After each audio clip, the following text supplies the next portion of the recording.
Assalamualaikum warahmatullahi wabarakatuh. Ilahi anta maqsudi waridhoka matlubi. Wa ba'd.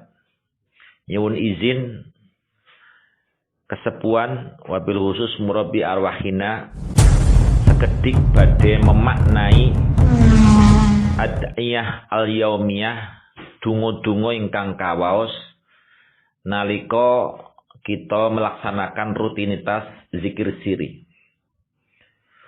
Donga ingkang awal inggih punika Allahumma maghfiratuka awsangu min jamingi dunubina.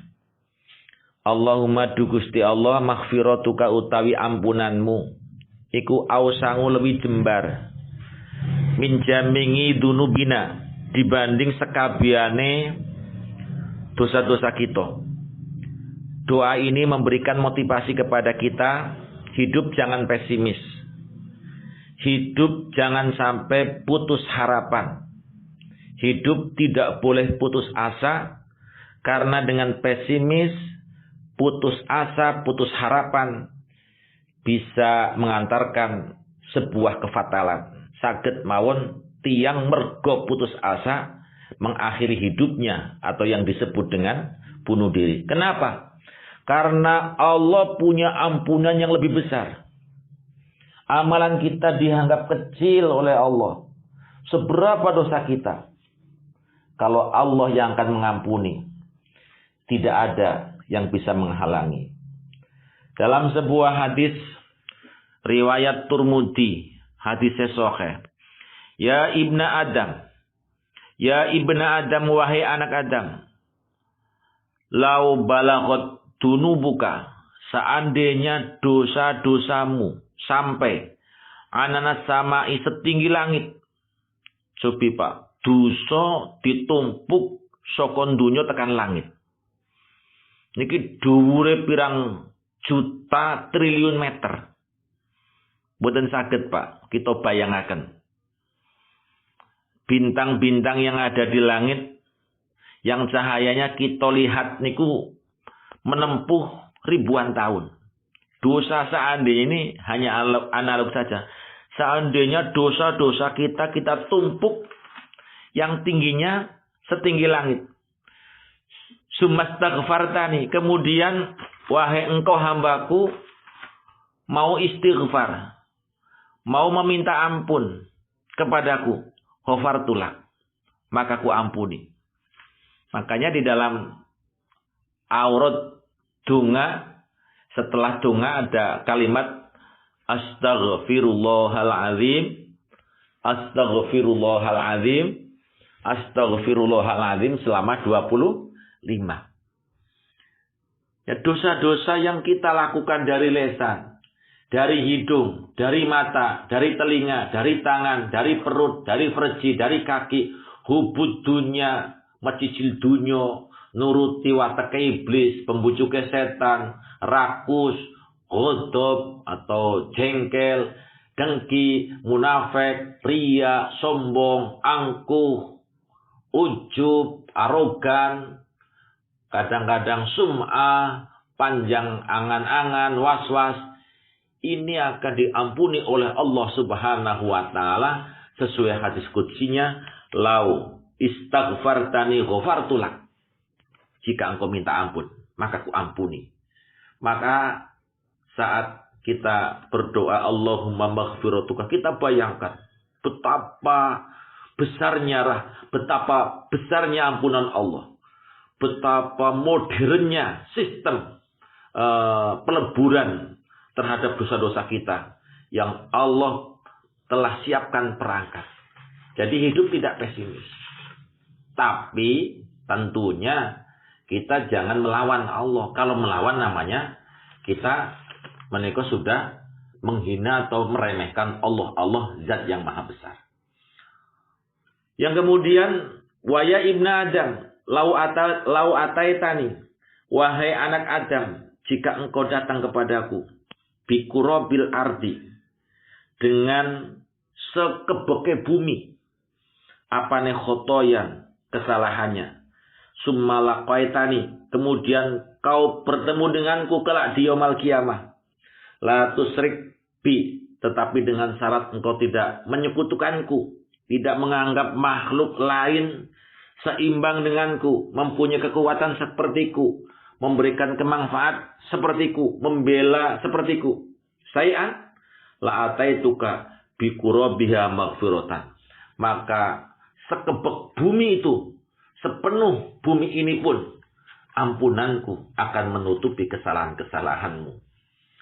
Ini jabaran daripada Allahumma maghfiratuka awsahu min jami'i dunubina.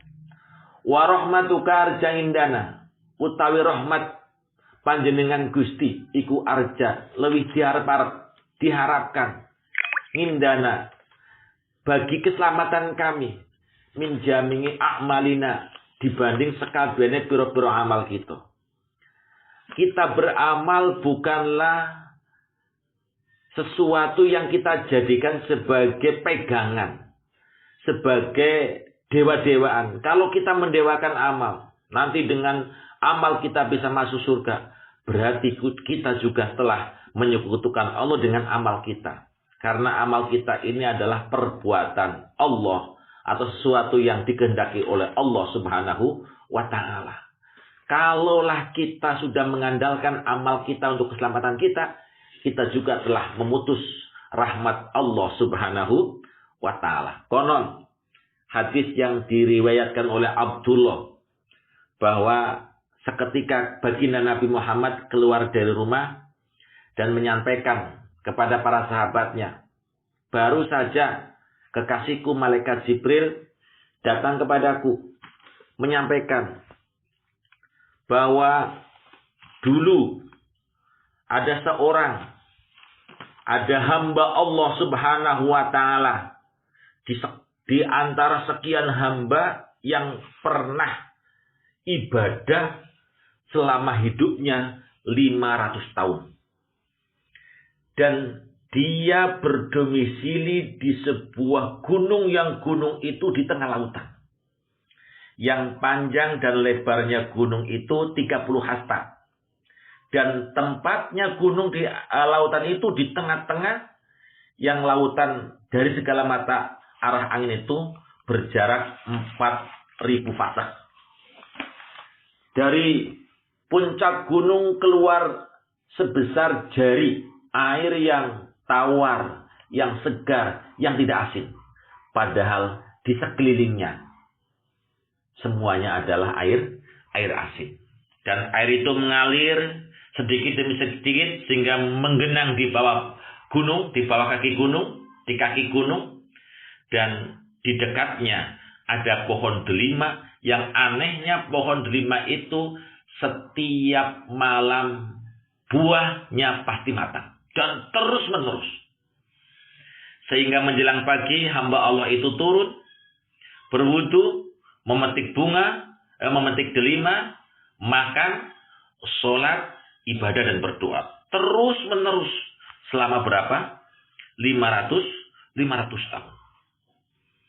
Dan hamba itu berdoa kepada Allah Subhanahu wa Ta'ala, ya Allah, matikanlah kami dalam kondisi sujud dan jangan rusak posisi jasad kami, agar kelak saya maksudnya satu orang ya, agar kelak saya dibangunkan di akhirat dalam keadaan bersujud.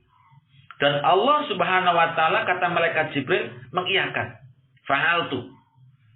Dan ternyata dia dimatikan dalam kondisi sujud, utuh jasadnya, dan dibangkitkan kelak di yaumul qiyamah dalam kondisi yang sujud. Terus kemudian kita meditasi jutaan tahun ke depan, hamba itu diketemukan dengan Allah Subhanahu wa Ta'ala. Dan Allah memerintahkan, hambaku, masuklah ke surga karena rahmatku. Tapi hamba ini ngeyel, ya Rob, apa benar karena rahmatmu? Bukankah amalku 500 tahun? Mataku tidak memandang maksiat, mulutku tidak berkata-kata yang jahat, kakiku tidak melakukan hal-hal yang kau larang. Tentunya saya masuk ke surga ini adalah dengan prestasi amalku. Kata Allah, masuklah wahai engkau hambaku karena rahmatku. Hamba itu tetap ngeyel, enggak, karena amalku. Maka Allah memerintahkan malaikat, coba timbang amal dan nikmat yang telah kuberikan. Ternyata amalan 500 tahun ini ditimbang dengan nikmat mata yang untuk memandang, masih jauh lebih banyak nikmat mata yang Allah berikan. Itu baru nikmat mata. Belum nikmat-nikmat yang lain. Setelah menyadari bahwa hamba itu tidak punya kemampuan lagi untuk mempertahankan amalnya, malaikat memerintahkan, masukkan ke neraka. Diseret-seret, Pak. Dalam kondisi dia hampir putus harapan, dia kemudian berkata, Ya Rob, ya Rob, ya Rob, mohon ampun, benar. Aku masuk surga bukan karena amalku, tapi karena rahmatmu. Karena rahmatmu yang agung, karena rahmatmu yang agung. Masukkanlah kami ke surga, masukkanlah kami ke dalam surga. Kemudian Allah berfirman, wahai malaikat, kembalikan. Hadapkan dia kepadaku. Kemudian dihadapkan kepada Allah. Wahai hambaku, siapa yang menciptakanmu? Ketika dulu kamu belum ada. Kata hamba itu, engkau ya Rabb. Kemudian Allah bertanya lagi, yang demikian kamu diciptakan menjadi manusia ini atas kehendakmu atau karena rahmatku? Maka dia menjawab, semata-mata karena rahmatmu ya Allah. Kemudian Allah menanyakan, siapa yang memberi kekuatan kepadamu sehingga kamu bisa mampu mengerjakan sholat 500 tahun?